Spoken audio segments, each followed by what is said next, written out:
പ്രിയപ്പെട്ടവരെ, ഈ വേദിയിൽ ഇപ്പോൾ കാവ്യ പാഠശാലയാണ് നടക്കുന്നത്. ഇത് നിയന്ത്രിക്കുന്നത് പ്രിയപ്പെട്ട ശ്രീ സുജീഷാണ്. സ്നേഹപൂർവ്വം സംഘാടന സമിതിക്ക് വേണ്ടി അദ്ദേഹത്തെ സ്വാഗതം ചെയ്യുന്നു.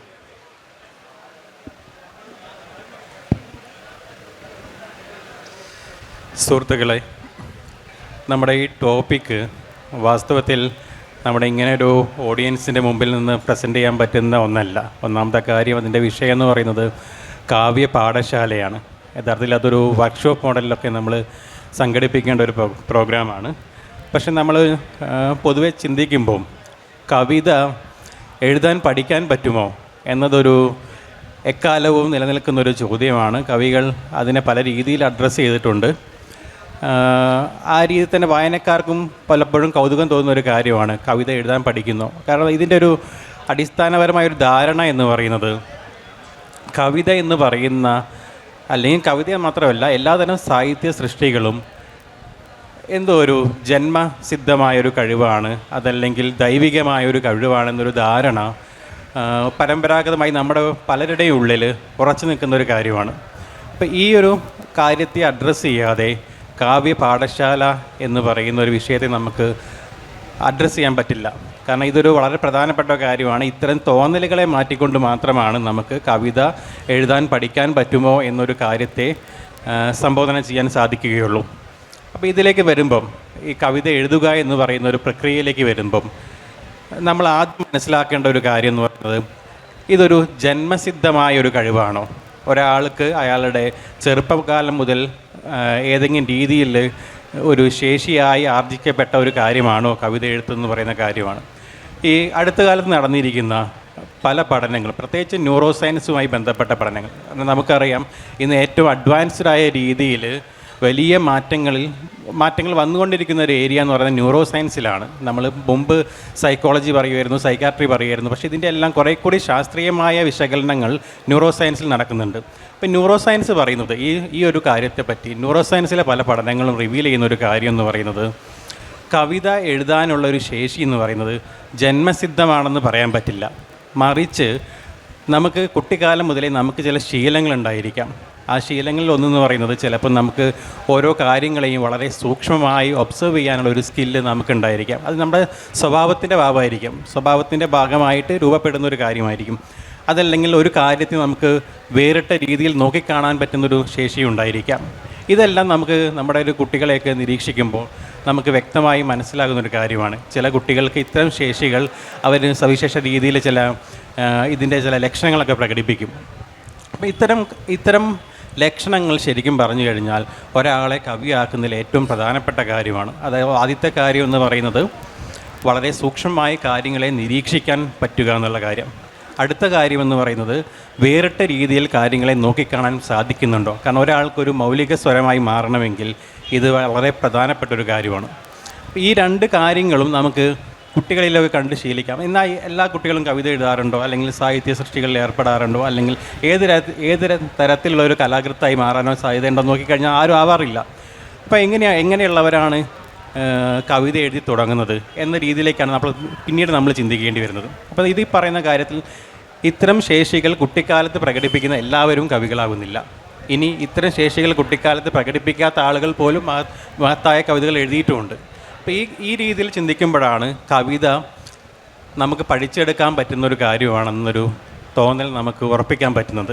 അപ്പോൾ ഈ ഉറപ്പിക്കണമെങ്കിൽ കവിത പഠിപ്പിക്കാൻ പറ്റുമോ എന്നൊരു ചോദ്യത്തെ കൂടി നമ്മൾ അഡ്രസ്സ് ചെയ്യേണ്ടി വരും. വാസ്തവത്തിൽ കവിത പഠിപ്പിക്കുക എന്ന് പറയുന്നത് കുറച്ച് പ്രശ്നം പിടിച്ച കാര്യമാണ്. എന്നാൽ കവിത പഠിച്ചെടുക്കാൻ പറ്റുകയും ചെയ്യും. പലരും പറഞ്ഞിട്ടുള്ള കാര്യമാണ്, കവിത പഠിച്ചെടുക്കാൻ പറ്റും, എന്നാൽ പഠിപ്പിക്കാൻ പറ്റണമെന്നില്ല. അപ്പോൾ ഈ കവിത എഴുത്തിലേക്ക് വരുമ്പം ഈ പൊതുവെ നമ്മുടെ കവികളും എഴുത്തുകാരുമൊക്കെ അവരുടെ കവിതയെപ്പറ്റി പറയുന്ന സമയത്ത് അവർ ഇത്തരം വിശ്വാസങ്ങളിലേക്ക് മടങ്ങിപ്പോകുന്നതിൻ്റെ ഒരു പ്രധാനപ്പെട്ട കാരണം എന്ന് പറയുന്നത് ഈ യുറേക്ക മൊമെൻ്റ് എന്ന് പറയുന്ന ഒരു എക്സ്പീരിയൻസ് ഉണ്ട്. അതായത് നമ്മൾ വളരെ കാലം എന്തെങ്കിലും എഴുതാൻ പരിശ്രമിക്കുന്നു, ഒന്നും നടക്കുന്നില്ല, കുറേ സമയം അതിനു വേണ്ടി ചിലവഴിച്ചു, കുറേ മണിക്കൂറുകൾ ചിലപ്പോൾ ദിവസങ്ങളോളം ഇതിനു വേണ്ടി ചിലവഴിച്ചു, പക്ഷേ നമുക്കൊന്നും സാധിച്ചില്ല, ഒന്നും എഴുതാൻ പറ്റുന്നില്ല. എന്നാൽ ഒന്നും ചെയ്യാതെ ഇരിക്കുന്ന ചില സമയങ്ങളിൽ നമ്മൾ ചുമ്മാ നടക്കാൻ പോകുന്നു, അല്ലെങ്കിൽ കുളിച്ചുകൊണ്ടിരിക്കുന്നു, പാത്രം കഴുകിക്കൊണ്ടിരിക്കുന്നു. ഇത്തരം സമയങ്ങളിൽ പൊടുന്നനെ ഒരു കവിതയുടെ ഒരു തോന്നലോ ചിന്തയോ ഒക്കെ നമുക്ക് പെട്ടെന്നൊരു സ്പാർക്കായി വരാം. അപ്പോൾ ഈ കാര്യത്തെ പറ്റിയും ന്യൂറോ സയൻസിലൊക്കെ റീസെൻ്റ്ലി നടന്ന പല പഠനങ്ങളും കൃത്യമായി അതിന് വ്യാഖ്യാനം തരുന്നുണ്ട്. ഇതെങ്ങനെയാണ് നടക്കുന്നതെന്ന് വെച്ച് കഴിഞ്ഞാൽ നമ്മൾ ഒരു സമയത്ത് ഇതിനു വേണ്ടി എടുത്ത എഫേർട്ട്, നമ്മുടെ ചില പ്രശ്നങ്ങളെ സംബോധന ചെയ്യാൻ വേണ്ടി പല കാര്യങ്ങളും സൊല്യൂഷൻ ആലോചിച്ചുകൊണ്ടിരിക്കുന്നുണ്ടായിരിക്കും. അല്ലെങ്കിൽ കവിത എഴുതാൻ വേണ്ടി നമ്മൾ ഇരിക്കുന്നു, 2-3 മണിക്കൂർ ഇരുന്ന് ആലോചിക്കുന്നു, ഒന്നും വരുന്നില്ല. അപ്പോൾ ഇത്തരം പരിശ്രമങ്ങളെല്ലാം നമ്മൾ ഉപേക്ഷിക്കുന്ന ഒരു മൊമെൻ്റ് ഉണ്ട്. നിരാശരായിട്ടോ ഒന്നും പറ്റുന്നില്ല എന്ന് കരുതിയിട്ടോ നമ്മൾ ഉപേക്ഷിച്ച് കഴിഞ്ഞാലും നമ്മുടെ സബ് കോൺഷ്യസ് മൈൻഡ് ഇതിൽ വർക്ക് ചെയ്തുകൊണ്ടിരിക്കും. ഈ വർക്ക് ചെയ്തുകൊണ്ടിരിക്കുന്ന പ്രോസസ്സ് ശരിക്കും പറഞ്ഞു കഴിഞ്ഞാൽ അതിനൊരു റിസൾട്ട് വരുന്ന മൊമെൻ്റ് എന്ന് പറയുന്നത് ഈ നേരത്തെ പറഞ്ഞ രീതിയിൽ നമ്മൾ നടക്കുകയാണെന്ന് വരിക. ഈ നടക്കുന്ന പ്രോസസ്സിൽ നടക്കുന്ന ഒരു പ്രധാനപ്പെട്ട കാര്യം നമ്മുടെ ബോഡിക്ക് അറിയാം എങ്ങനെ നടക്കണം എന്നുള്ള കാര്യം. ഇതൊരു ഓട്ടോമാറ്റഡ് വർക്കായി മാറും. ബോഡിയുടെ ഒരു മെമ്മറി ഉണ്ട്. ഈ ബോഡിയുടെ മെമ്മറിയിൽ നടക്കുക അല്ലെങ്കിൽ ഷവറിന് താഴെ നിന്ന് കുളിക്കുക എന്ന് പറയുന്ന സമയങ്ങളിൽ നമ്മുടെ ഫിസിക്കലി നമ്മൾ ചെയ്യുന്ന ആക്ടിവിറ്റിയിൽ മൈൻഡിൻ്റെ മീൻ ബ്രെയിനിൻ്റെ വലിയ കൺട്രോൾ ആവശ്യമില്ല. അല്ലെങ്കിൽ നമ്മൾ വിരസമായ ചില പ്രവൃത്തികൾ, പാത്രം കഴുകുക എന്ന് പറയുന്ന പ്രവൃത്തി വളരെ വിരസമായിരിക്കും.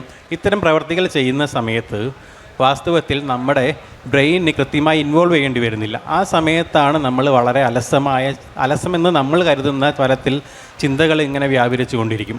ഈ ചിന്തകളിൽ നമ്മൾ മുമ്പ് എടുത്ത എഫേർട്ട്, എന്തിനു വേണ്ടിയാണോ നമ്മൾ പലതരം ആലോചനകൾ നടത്തിയിട്ടുള്ളത്, ഇതിൻ്റെ ഒരു സംക്രമണം നടക്കുകയും ഈ മൊമെൻറ്റിലാണ് ഈ റിസൾട്ട്, യുറേക്ക മൊമെൻ്റ് എന്ന് പറയുന്നത്, എനിക്ക് പിടികിട്ടി എന്നൊക്കെ മട്ടിൽ നമ്മളിങ്ങനെ പെട്ടെന്നൊരു സാധനം വരുന്ന ആ മൊമെൻ്റ് ഉണ്ടാകുന്നത് ന്യൂറോ സയൻസ് പറഞ്ഞ് ഇത്തരം വേളകളിലാണ് ഉണ്ടാകുന്നതാണ്. അപ്പോൾ ഇതിനു വേണ്ടി ഏറ്റവും പ്രധാനപ്പെട്ട കാര്യം ഈ പരിശീലനം പ്രധാനമാണ്. ഇതിനു വേണ്ടി നമ്മൾ സമയം ചെലവഴിക്കുക എന്ന് പറയുന്ന കാര്യം പ്രധാനമാണ്. നമ്മൾ ആലോചനയിൽ ഏർപ്പെടേണ്ടത് പ്രധാനപ്പെട്ട കാര്യമാണ്.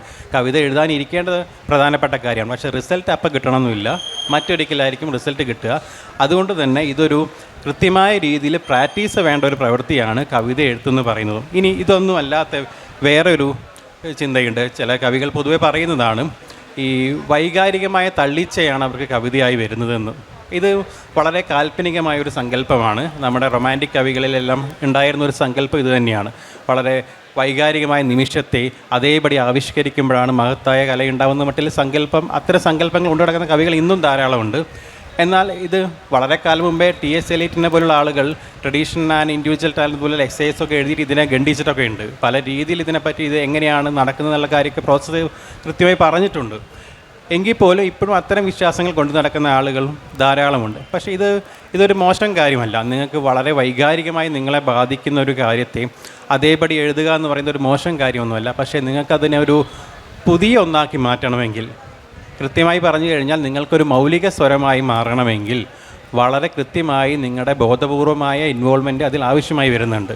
നമ്മളിപ്പോൾ സമീപകാലത്ത് കാണുന്ന വളരെ ട്രെൻഡിങ് ആയിരിക്കുന്ന പല നോവലുകളും അല്ലെങ്കിൽ കവിതകളും എല്ലാം എടുത്തു നോക്കിക്കഴിഞ്ഞിട്ടുണ്ടെങ്കിൽ ഇതെല്ലാം ഒരു വൈകാരിക നിമിഷത്തെ അടയാളപ്പെടുത്തുന്നുണ്ട്. വാസ്തവത്തിൽ ഇതിനെല്ലാം പഴയ ചില കവികളുടെ അല്ലെങ്കിൽ കവിതകളുടെ റിപ്പീറ്റേഷൻ മാത്രമാണ് സത്യത്തിൽ ഇതെല്ലാം നടന്നുകൊണ്ടിരിക്കുന്നത്. നമുക്കതിനെ ഫ്രഷാക്കി മാറ്റണമെങ്കിൽ ബോധപൂർവമായൊരു ഇടപെടൽ ആവശ്യമായി വരുന്നുണ്ട്. ഇതാണ് നമ്മൾ മനസ്സിലാക്കേണ്ട. ഈ വിഷയത്തെപ്പറ്റി ഞാൻ മനസ്സിലാക്കുന്ന ആദ്യത്തെ നമ്മളൊരു കവിത പഠിക്കാൻ പറ്റുമോ എന്നൊരു ചോദ്യത്തെ സംബോധന ചെയ്യുമ്പോൾ ഇത്തരം ചില ധാരണകൾ, ഇത് കുറേ കൂടി ശാസ്ത്രീയമായ ധാരണകളാണ്. ഈ ധാരണകൾ ഉണ്ടെങ്കിൽ മാത്രമേ ഉള്ളൂ ഒരാൾക്ക് നല്ല രീതിയിൽ കവിത എഴുതാൻ പറ്റുന്ന രീതിയിൽ തൻ്റെ സ്കില്ലിനെ ഡെവലപ്പ് ചെയ്തെടുക്കാൻ പറ്റും എന്ന രീതിയിലൊരു ബോധത്തിലേക്ക് എത്തിപ്പെടാൻ സാധിക്കുകയുള്ളൂ. അപ്പോൾ ഇതിൻ്റെ ഞാനൊരു ഉദാഹരണം പറയാം. ഞാൻ അധികം സമയമെടുക്കില്ല, കാരണം ഓൾറെഡി എല്ലാ സെഷൻസും വളരെ വൈകിയാണ് പോകുന്നത് നോക്കുന്നു. അപ്പം ഞാനൊരു ഉദാഹരണം പറഞ്ഞു കഴിയുമ്പം നമുക്കറിയാം നമ്മുടെ ഭാഷയിലെ ഏറ്റവും പ്രധാനപ്പെട്ട ഒരു കവിത വീണു കിടക്കുന്നൊരു പൂവിനെ പറ്റിയാണ്, കുമാരനാശാൻ്റെ വീണപ്പൂവ്. ഈ ഒരു ഇമാജറി വെച്ചുകൊണ്ട് ഒരു കവിത എഴുതുക, കുമാരനാശാൻ്റെ വീണപ്പൂവ് വായിക്കാൻ നമുക്കറിയാം വളരെ കൃത്യമായ രീതിയിൽ ഭാഷയിൽ കൈയൊതുക്കം വേണം, ഭാവനയിൽ കൃത്യമായ ഇടപെടൽ നടത്താൻ ശേഷിയുള്ള ഒരാളായിരിക്കണം. കുമാരനാശാൻ്റെ ശേഷിയിൽ നമുക്കാർക്കും അവിശ്വാസമൊന്നുമില്ല. എന്നാൽ നമ്മളിപ്പോൾ കാണുന്ന പുതിയ കാലത്തെ പല കവിതകളും ഇത്രത്തോളം വലിപ്പമൊന്നുമില്ല, ഖണ്ഡകാവ്യങ്ങളോ മഹാകാവ്യങ്ങളോ ഒന്നുമല്ല. അപ്പോൾ ആളുകൾക്കൊരു പൊതുവെ ധാരണയുണ്ട് ഇത്തരം കവിതകളും വളരെ എളുപ്പത്തിൽ സാധിക്കുന്നതാണ്, പെട്ടെന്ന് എഴുതാമല്ലോ എന്ന മട്ടിലൊക്കെ ഉള്ളൊരു ധാരണ വളരെ പ്രബലമായി നിൽക്കുന്ന ഒരു അന്തരീക്ഷം കൂടിയുണ്ട്. ഇതുകൂടിയാണ് നമുക്ക് കവിത എഴുതുക എന്ന് പറയുന്നത് പ്രത്യേകിച്ചൊരു സ്കില്ലും വേണ്ടാത്ത എങ്ങനെ ആർക്കും സാധിക്കുന്ന ഒരു കാര്യമാണെന്നുള്ള ധാരണയൊക്കെ കൂടുതൽ പ്രചാരത്തിൽ വരാനുള്ള ഒരു കാര്യമായിട്ട് എനിക്ക് തോന്നുന്നതും. അപ്പോൾ ഇതിനകത്ത് ഞാനൊരു ഉദാഹരണം പറയാം. ഇതൊരു 15-ാം നൂറ്റാണ്ടിൽ ജീവിച്ചിരുന്ന ഒരു ജാപ്പനീസ് കവിയുടെ ഒരു കവിത ഞാൻ വായിക്കാം. ആ കവിത ഇത്രയേ ഉള്ളൂ. വീണ പൂവ് ചില്ലയിലേക്ക് മടങ്ങുന്നു, നോക്ക് അതൊരു ശലഭം. വീണ പൂവ് ചില്ലയിലേക്ക് മടങ്ങുന്നു, നോക്ക് അതൊരു ശലഭം. ഇവിടെയും ഈ കവി കണ്ടിരിക്കുന്നത് വീണ് കിടക്കുന്നൊരു പൂവിൻ്റെ ഒരു ഇമാജിനറി കവി എടുക്കുന്നുണ്ട്. രണ്ടാമത്തെ കാര്യം എന്ന് പറഞ്ഞിട്ടുണ്ടെങ്കിൽ രണ്ട് കാഴ്ചകളാണ് എടുത്തിരിക്കുന്നത്. ഒന്ന് വീണ് കിടക്കുന്ന പൂവും, രണ്ട് ഒരു ശലഭം പറന്ന് ചില്ലയിൽ വന്നിരിക്കുന്നതും. ഇതിനെ തമ്മിൽ ചേർത്ത് വയ്ക്കുന്നിടത്താണ് ഈ കവിത കണ്ടുപിടിക്കുന്നത്. ഇതൊരു ഹൈക്കു കവിതയാണ്. അപ്പോൾ ഈ കവിതയിൽ എന്താണ് കവിത എന്ന് പറയുന്ന എക്സ്പീരിയൻസ് ഉണ്ടാക്കുന്നത്? കാരണം ഒരു വീണ് കിടക്കുന്ന പൂവ് എന്ന് പറയുന്ന ഒരു റിയാലിറ്റി കവിതയായി നമുക്ക് കരുതാൻ സാധ്യതയില്ല. രണ്ടാമത് ഒരു ശലഭം പറക്കുന്നതും നമ്മൾ ഒരു വരി എഴുതി കഴിഞ്ഞാൽ അത് കവിതയാവണമെന്നുമില്ല. പക്ഷേ ഈ കവിത എഴുതിയിരിക്കുന്നത് വീണ പൂവ് ചില്ലയിലേക്ക് മടങ്ങുന്നു, പിന്നെ തിരുത്തുകയാണ്. നോക്ക് അതൊരു ശലഭം, ഒരു ശലഭം പറന്ന് ചില്ലയിൽ വന്നിരിക്കുന്നത് കവി അങ്ങനെ കരുതിയതാണ്. അതൊരു തെറ്റിദ്ധാരണ മട്ടിലാണ് ആദ്യത്തെ 2 വരിയിൽ പറയുന്നതിനെ തിരുത്തുന്ന രീതിയിലാണ് 3-ാമത്തെ വരി വരുന്നത്.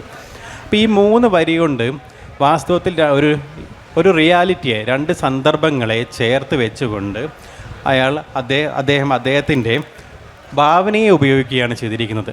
ഈ ഭാവനയുടെ ഒരു വലിയ പ്രത്യേകത എന്ന് പറയുന്നത് അത് റിയാലിറ്റിയിൽ നിന്നും നമുക്ക് പൂർണ്ണമായി മോചിപ്പിച്ചുകൊണ്ട് സാധ്യമാകുന്ന ഒന്നല്ല. അതിൻ്റെ ഒരു പ്രധാനപ്പെട്ട കാര്യം എന്ന് പറയുന്നത് നമുക്ക് അനുഭവത്തിൻ്റെ ഏതെങ്കിലും ഒരു തലത്തിൽ നമ്മളെ തൊടാത്ത ഒരു കാര്യത്തെ സങ്കല്പിക്കാൻ നമുക്ക് പറ്റില്ല.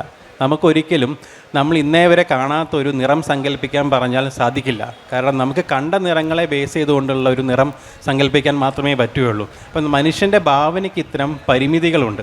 ഭാവനയുടെ ലിമിറ്റ് എന്ന് പറയുന്നത് അത്തരം പരിമിതി നമ്മുടെ അനുഭവത്തിൻ്റെ തന്നെ പരിമിതിയാണ്.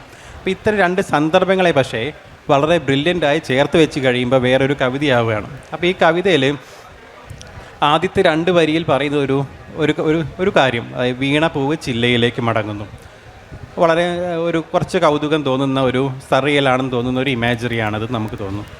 അടുത്ത വരികൾ എന്ന് പറയുന്നത് അതൊരു ട്വിസ്റ്റാണ്, ഒരു ടേൺ നടക്കുകയാണ്. നമ്മൾ പൊതുവെ ഹൈക്കു കവിതയെ മനസ്സിലാക്കുമ്പം നമ്മൾ അതിനൊരു 3 വരിയുള്ള കവിതകളായിട്ടാണ് മനസ്സിലാക്കാറുള്ളത്. വാസ്തവത്തിൽ ഹൈക്കുവിൻ്റെ ഏറ്റവും പ്രധാനപ്പെട്ട മൊമെൻ്റ് എന്ന് പറയുന്നത്, അഥവാ കാവ്യാനുഭവം ഉണ്ടാക്കുന്ന മൊമെൻ്റ് എന്ന് പറയുന്നത് 2-ാമത്തെ വരിക്ക് ശേഷം 3-ാമത്തെ വരിയിലേക്ക് നടക്കുന്ന ഒരു ടേണിംഗ് ഉണ്ട്. നമ്മൾ ട്വിസ്റ്റ് എന്നൊക്കെ പറയുന്ന ഒരു സർപ്രൈസ് നടക്കുന്ന ഒരു മൊമെൻ്റ് ഉണ്ട്.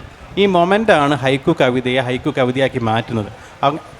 ആ തരത്തിൽ നമ്മൾ പറയുമ്പോഴാണ് കവിത എന്ന് പറയുന്ന ഒരു കാര്യം വാസ്തവത്തിൽ ഒരു കാവ്യാനുഭവം വായിക്കുന്ന വേളയിൽ ഉണ്ടാക്കുന്ന ഒരു പ്രോസസ്സാണെന്ന് പറയുന്നത്. അതായത് നമ്മൾ കവി എഴുതിയത് അതേപടി മനസ്സിലാക്കുകയല്ല, മറിച്ച് വായിക്കുന്ന വേളയിൽ നമുക്ക് തന്നെ ഒരു അനുഭവം ക്രിയേറ്റ് ചെയ്യാണ്. അതാണ് നമ്മുടെ പോൾ വലറിയെ പോലുള്ള ഫ്രഞ്ച് പോയറ്റ്സ് പറഞ്ഞിട്ടുണ്ട്. കാവ്യാത്മകമായ മാനസികാവസ്ഥയിലേക്ക് നമ്മളെ നയിക്കുന്നത് എന്തോ അതാണ് കവിത എന്ന് പറയുന്നതിൻ്റെ അടിസ്ഥാനവും വാസ്തവത്തിൽ ഇതാണ്. അപ്പോൾ ഇതിൽ ഈ ഒരു ഹൈക്കുവിൻ്റെ കാര്യത്തിൽ നമ്മൾ നോക്കുമ്പം അതിൽ അസംസ്കൃത വസ്തുക്കളായി നമുക്ക് കാണാവുന്നത് ശലഭത്തിൻ്റെ പറത്തവും വീണപൂവുമാണ്. ഇതിലൊരു ഭാവനയായി നമുക്ക് കാണാവുന്നത് ശലഭത്തിൻ്റെ പറത്തത്തെ ചില്ലയിലേക്കും പടങ്ങുന്ന പൂവായി സങ്കല്പിച്ചതാണ്. ഇനി അതേ കാര്യത്തെ നമ്മൾ എങ്ങനെ എഴുതാറിയാം? ശലഭത്തിൻ്റെ പറത്തം ചില്ലയിലേക്ക് മടങ്ങുന്ന പൂ പോലെ തോന്നുന്നു എന്ന് എഴുതി കഴിയുമ്പോൾ വാസ്തവത്തിൽ നേരത്തെ പറഞ്ഞ ആ എഫക്റ്റ് ക്രിയേറ്റ് ചെയ്യപ്പെടുന്നില്ല. ആ 3 വരികളായി വരി മുറിച്ച് എഴുതുമ്പോൾ കിട്ടുന്ന ആ ഒരു അനുഭവമല്ല ഒറ്റ വരിയായിട്ട് ഇങ്ങനെ നേരെ ഒരു പ്രോസ് എഴുതുന്ന മട്ടിൽ എഴുതിയാൽ കിട്ടുന്നത്. അപ്പം ഇത്തരത്തിൽ പല രീതിയിൽ കവിക്ക് ഒരേ കാര്യത്തിൽ തന്നെ പല രീതിയിൽ വരി മുറിച്ചുകൊണ്ടോ അല്ലെങ്കിൽ പല രീതിയിൽ തിരിച്ചും മറിച്ചുമൊക്കെ എഴുതിക്കൊണ്ടൊക്കെ കാവ്യാനുഭവം എങ്ങനെയൊക്കെ സാധ്യമാകുന്ന ഒരു പരീക്ഷണം നടത്താവുന്നതാണ്. അപ്പോൾ ഇത്തരത്തിൽ നോക്കുമ്പോൾ ഈ കവിതയുടെ ഒരു ഘടന എന്ന് പറയുന്നത് ഇതിൻ്റെ ഒരു സ്ട്രക്ചർ എന്ന് പറഞ്ഞാൽ ചില കാര്യങ്ങൾ ഇങ്ങനെ ഉറപ്പിച്ച് പറഞ്ഞതിന് ശേഷം ആ പറഞ്ഞ കാര്യത്തെ റദ്ദ് ചെയ്യുന്ന രീതിയിലോ അതിൻ്റെ അടിത്തറ ഇല്ലാതാക്കുന്ന രീതിയിലോ ഒരു തിരുത്തുണ്ടാക്കുകയാണ് ചെയ്യുന്നത്. അപ്പോൾ ഈ മൊമെൻറ്റിലാണ് നമുക്ക് പോയട്രി ഫീൽ ചെയ്യുന്നത്. അപ്പോൾ ഇത്തരത്തിൽ നമ്മൾ വായിക്കുന്ന ഓരോ കവിതയെയും പല രീതിയിൽ നമ്മൾ എങ്ങനെയാണ്, ഏത് മൊമെൻറ്റിലാണ് ഇത്തരം പോയറ്റിക് എക്സ്പീരിയൻസ് ഉണ്ടായത്, അതെങ്ങനെ സാധിച്ചു എന്ന മട്ടിൽ വിശകലനം ചെയ്യുമ്പോൾ മാത്രമേ ഉള്ളൂ നമുക്ക് കവിത എങ്ങനെ ഫങ്ഷൻ ചെയ്യുന്നെന്ന് മനസ്സിലാക്കാൻ പറ്റുള്ളൂ. ഈ കവിത എങ്ങനെ ഫങ്ഷൻ ചെയ്യുന്നതെന്ന് മനസ്സിലാക്കിയാൽ മാത്രമേ ഉള്ളൂ ഒരു കവിത എഴുതാനുള്ള സ്കില്ല് നമുക്ക് ആർജിക്കാൻ പറ്റുകയുള്ളൂ. ഇത് നമ്മൾ ഓരോരുത്തരും സ്വയം ചെയ്യേണ്ട പ്രവൃത്തിയാണ്. നമുക്ക് വേറൊരാൾക്ക് നമുക്ക് പഠിപ്പിച്ച് തരാൻ പറ്റുന്നൊരു കാര്യമല്ല. മറിച്ച് നമുക്കൊരു കവിത വായിക്കുമ്പോൾ ആ കവിത ഇഷ്ടപ്പെട്ടു കഴിഞ്ഞാൽ ഇതെങ്ങനെയാണ് ഒരു കവിതയായി മാറിയത്, ആ പറയുന്ന കാര്യത്തിൻ്റെ ഉള്ളടക്കം മാത്രമല്ല, ആ പറയുന്ന രീതി എന്തായിരുന്നു, ഏതൊക്കെ മൊമെൻറ്റുകളിലാണ്, ഏതൊക്കെ വേളകളിലാണ് ഇത്തരം എക്സ്പീരിയൻസ് എനിക്ക് ഉണ്ടായിരിക്കുന്നത്, ഈ കാര്യങ്ങളെ പറ്റി നമ്മൾ കൃത്യമായി വിശകലനം ചെയ്ത് കഴിയുമ്പോൾ നമുക്ക് എല്ലാവർക്കും കൃത്യമായ രീതിയിൽ ഓരോ കവിതയ്ക്കും ഓരോ രീതികളുണ്ട്. ഇപ്പോൾ ഹൈക്കുവിൻ്റെ കാര്യം ഞാൻ പറഞ്ഞു. ഈ രീതിയിൽ പരമ്പരാഗത രീതിയിലുള്ള പല രൂപത്തിലുള്ള കവിതയ്ക്കും ചില സ്ട്രക്ചേഴ്സ് കാണും. അപ്പോൾ ഈ സ്ട്രക്ചേഴ്സ് നമുക്ക് കൃത്യമായി മനസ്സിലാക്കാൻ പറ്റും. അത് കഴിഞ്ഞ് കഴിഞ്ഞാൽ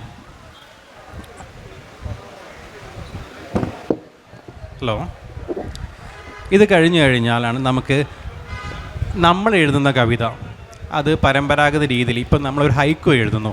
ഹൈക്കുവിൽ ഞാൻ നേരത്തെ പറഞ്ഞു ഈ പറയുന്ന രീതിയിൽ ഒരു സ്ട്രക്ചർ ഉണ്ടായിരിക്കുമെന്ന് പറയുന്നു. ഈ സ്ട്രക്ചറിൽ എന്തെങ്കിലും മാറ്റം വരുത്തി കഴിഞ്ഞാൽ ആ ഫോമിൽ എന്ത് മാറ്റം വരും, അല്ലെങ്കിൽ അതിൻ്റെ ഘടന മാറിക്കഴിയുമ്പം അതുണ്ടാക്കുന്ന കാവ്യാനുഭവം എങ്ങനെയുള്ളതായിരിക്കും. ഈ രീതിയിൽ നമ്മൾ എഴുതുന്ന ഓരോ കവിതയിലും ചില പരീക്ഷണങ്ങൾ നടത്തുമ്പോഴാണ് കൂടുതൽ ഫലപ്രദമായ രീതിയിൽ, കൂടുതൽ എഫക്റ്റീവായ രീതിയിൽ നമുക്ക് പോയറ്റിക് എക്സ്പീരിയൻസ് നൽകാൻ പറ്റുന്നുണ്ടോ എന്നൊരു അന്വേഷണവും തിരിച്ചറിവൊക്കെ നമുക്ക് തന്നെ ഉണ്ടാവുകയുള്ളൂ. വാസ്തവത്തിൽ ഇതാണ് നമ്മൾ കവിത എഴുതാൻ പഠിക്കണമെങ്കിൽ ചെയ്യേണ്ട ഒരു പ്രവൃത്തി എനിക്ക് തോന്നുന്നത്. ഇതിനെ നമ്മളെ സഹായിക്കുന്ന ഒരു പ്രവൃത്തി എന്ന് പറഞ്ഞാൽ പരിഭാഷ ചെയ്യുക എന്നുള്ളതാണ്. നമ്മളൊരു കവിത പരിഭാഷ ചെയ്യാനെടുക്കുക, നമ്മുടെ ഭാഷയിലേക്ക് നമുക്കാവുന്ന വിധത്തിൽ പരിഭാഷ ചെയ്യുക. ഈ പ്രോസസ്സിൽ നമ്മൾ ആ കവിത എവിടെ, ഏത് മൊമെൻറ്റിലാണ് പോയറ്റിക് എക്സ്പീരിയൻസ് നൽകിയതെന്നൊരു തിരിച്ചറിവ് നമുക്ക് കിട്ടും. ഇനി നമ്മൾ ചെയ്യേണ്ട അടുത്ത പ്രവൃത്തിയാണ്. ഇത് നമ്മൾ വളരെ സ്വകാര്യമായി ചെയ്യേണ്ട കാര്യമാണ്. നമ്മൾ കാരണം വേറൊരാളുടെ കവിത എടുത്തിട്ട് പല രീതിയിൽ പരിഭാഷ ചെയ്തിട്ട് പബ്ലിഷൊക്കെ ചെയ്യുക എന്ന് പറയുന്നത് ആളുകളെ ഇന്ന് ചീത്ത കേൾക്കാൻ സാധ്യതയുള്ളൊരു ഏർപ്പാടാണ്. പക്ഷെ നമുക്ക് ചെയ്യാവുന്നൊരു കാര്യം ഇതിനെ പല രീതിയിൽ തിരുത്തി എഴുതി നോക്കുക. തിരുത്തി എഴുതുന്ന വേളയിലായിരിക്കും നമുക്ക് കൃത്യമായി മനസ്സിലാവുക എന്തുകൊണ്ട് ആ കവി ആ രീതി തിരഞ്ഞെടുത്തു, അതല്ലെങ്കിൽ ആ കവിത കൂടുതൽ മെച്ചപ്പെട്ട രീതിയിൽ ഇങ്ങനെയും എഴുതാമായിരുന്നല്ലോ എന്നുള്ള തിരിച്ചറിവൊക്കെ നമുക്ക് എത്തും. ഇത്തരം കാര്യങ്ങളിലേക്ക് ചെന്നെത്തുമ്പോഴാണ് കവിത പഠിക്കാൻ പറ്റുന്നൊരു കാര്യമാണ്. കവിത എഴുതി പ്രാക്ടീസ് ചെയ്ത് കഴിഞ്ഞാൽ മെച്ചപ്പെട്ട കവിതകൾ എഴുതാൻ നമുക്കും സാധിക്കുമെന്നൊരു ബോധ്യം നമ്മളിൽ ഉണ്ടാവുകയുള്ളൂ. ഇനി ഇത്തരം കാര്യങ്ങളൊക്കെ ചെയ്യേണ്ടതുണ്ടോ, മറിച്ച് എനിക്ക് തോന്നുമ്പടി എഴുതിയാൽ പോലെ, ഈ മട്ടിലും നമുക്ക് ചിന്തിക്കാം. ഇത്തരം ചിന്തകളാണല്ലോ പലർക്കും ഉണ്ടാവാൻ സാധ്യതയുള്ളതും. അപ്പോൾ ഇതിൻ്റെ ഒരു വലിയ പ്രശ്നം എന്ന് പറഞ്ഞത് കവിത എഴുതുക എന്ന് പറയുന്നത് നമ്മൾ നാലാൾ അറിയപ്പെടാൻ വേണ്ടിയിട്ടോ കവിയായി അറിയപ്പെടാൻ വേണ്ടി മാത്രം ചെയ്യേണ്ട ഒരു പ്രോസസ്സല്ല. വാസ്തവത്തിൽ കവിത എഴുതുക എന്ന് പറയുന്ന പ്രോസസ്സ് നമ്മളെ ജീവിക്കാൻ സഹായിക്കുന്ന ഒരു പ്രോസസ്സാണ്. ഈ പ്രോസസ്സിൽ ഏർപ്പെടുന്ന സമയത്ത് നമ്മളൊരു ഉദാഹരണം എടുത്തു കഴിഞ്ഞാൽ നമ്മളെ വൈകാരികമായി വളരെയധികം ബാധിച്ചൊരു കാര്യത്തെപ്പറ്റി നമ്മൾ കവിത എഴുതുന്നു. കവിത എഴുതുമ്പോൾ ഞാൻ നേരത്തെ പറഞ്ഞ മട്ടിൽ നമ്മളതിൻ്റെ ഫോമിനെ പറ്റിയും സ്ട്രക്ചറിനെ പറ്റിയിട്ടും അതിൻ്റെ ലാംഗ്വേജിനെ പറ്റിയിട്ടും, കാരണം നേരത്തെ പറഞ്ഞ കവിത നോക്കുമ്പോൾ അത് വളരെ ലളിതമായ പദങ്ങളാണ് ഉപയോഗിച്ചിരിക്കുന്നത്. അതിൻ്റെ കാരണം എന്ന് പറഞ്ഞിട്ടുണ്ടെങ്കിൽ അതിൻ്റെ അന്തരീക്ഷം ഡിമാൻഡ് ചെയ്യുന്നത് അത്തരം പദങ്ങളെയാണ്. അപ്പോൾ ഈ തരത്തിൽ നമ്മൾ ഒരു കവിത എഴുതുന്ന സമയത്ത് അതിനു വേണ്ടി ഇത്തരം സാങ്കേതികമെന്ന് നമ്മൾ പറയുന്ന എന്നാൽ വളരെ സ്കിൽഫുള്ളി നമ്മൾ ചെയ്യേണ്ട ചില കാര്യങ്ങൾക്ക് വേണ്ടി എഫേർട്ട് ഇടുന്ന സമയത്ത് ഒരു വൈകാരികമായ ഒരു കാര്യത്തിന് മുകളിൽ നമ്മളൊരു ഭൗതികമായ ഒരു ഇടപെടൽ നടത്താൻ തയ്യാറാകുകയാണ്. വാസ്തവത്തിൽ അത് ഇക്കാലത്ത് നമുക്ക് ഏറ്റവും പ്രധാനപ്പെട്ട ഒരു കാര്യമായി എനിക്ക് തോന്നുന്നു. പൊളിറ്റിക്കലി ഒരു മനുഷ്യൻ വൈകാരികമായി റിയാക്ട് ചെയ്യുന്നതിന് പകരം കുറേ കൂടി ബുദ്ധി ഉപയോഗിച്ചുകൊണ്ട് അയാൾ പറയേണ്ട കാര്യത്തെ മറ്റൊരാൾക്ക് കൃത്യമായി അനുഭവപ്പെടുത്തുന്ന രീതിയിൽ പറയാൻ വേണ്ടി പരിശ്രമിക്കണം എന്നതാണ് ഇതിൽ ആദ്യം നമുക്ക് കിട്ടുന്ന ഒരു സ്കിൽ. അത് നമ്മളെ കൂടുതലും നല്ല രീതിയിൽ ജീവിക്കാൻ സഹായിക്കുമെന്ന് പറയും. അതിൻ്റെ ഒരു വളരെ പ്രധാനപ്പെട്ട ഒരു കാര്യം എന്ന് പറഞ്ഞിട്ടുണ്ടെങ്കിൽ നമുക്ക് നമ്മുടെ അനുഭവത്തെ വിശകലനം ചെയ്യാൻ സാധിക്കും എന്നുള്ളതാണ്. നമ്മൾ നമ്മുടെ അനുഭവത്തെ വിശകലനം ചെയ്യുകയും യാഥാർത്ഥ്യത്തെ കൂടുതൽ ഡീപ്പായി മനസ്സിലാക്കാൻ ശ്രമിക്കുകയും ചെയ്യുന്നു. ഇതേ മട്ടിൽ ഇത് മറ്റൊരാളിലേക്ക് കമ്മ്യൂണിക്കേറ്റ് ചെയ്യുന്ന സമയത്ത് അതിൻ്റെ അനുഭവമാണ് കമ്മ്യൂണിക്കേറ്റ് ചെയ്യേണ്ടത്, മറിച്ച് അതിൻ്റെ കണ്ടൻറ്റ് മാത്രമല്ല എന്നൊരു തിരിച്ചറിവ് നമുക്കുണ്ടാകുന്നു. ഈ തിരിച്ചറിവ് നമുക്കൊരു പൊളിറ്റിക്കൽ ആനിമൽ എന്ന രീതിയിൽ ഇക്കാലത്ത് വളരെ പ്രധാനപ്പെട്ടതാണ്. കാരണം നമ്മുടെ പല പ്രതികരണങ്ങളും വളരെ വൈകാരിക മാത്രമാണ്. നമ്മളതിന് ആ ഒരു കാര്യത്തിൽ പ്രതികരിക്കുമ്പോൾ അതെങ്ങനെ ഏത് രീതിയിലാണ് മറ്റൊരാൾക്ക് കമ്മ്യൂണിക്കേറ്റ് ചെയ്യാൻ ഫലപ്രദമായ രീതിയിൽ ചെയ്യാൻ പറ്റുന്നുണ്ടോ എന്ന മട്ടിലുള്ള കാര്യങ്ങൾക്ക് നമ്മൾ ചിന്തിക്കാറില്ല. അത്തരമൊരു സാഹചര്യം നിലനിൽക്കെ കവിത എഴുതുന്ന സമയത്ത് വളരെ കൃത്യമായി നടത്തുന്ന ഇത്തരം ഇടപെടലുകൾ നമുക്ക് കാര്യങ്ങളെ മികച്ച രീതിയിൽ അവതരിപ്പിക്കുന്നതിലേക്ക് നയിക്കും. അതിൻ്റെ സമയം കഴിഞ്ഞിട്ടുണ്ട്. Thank you.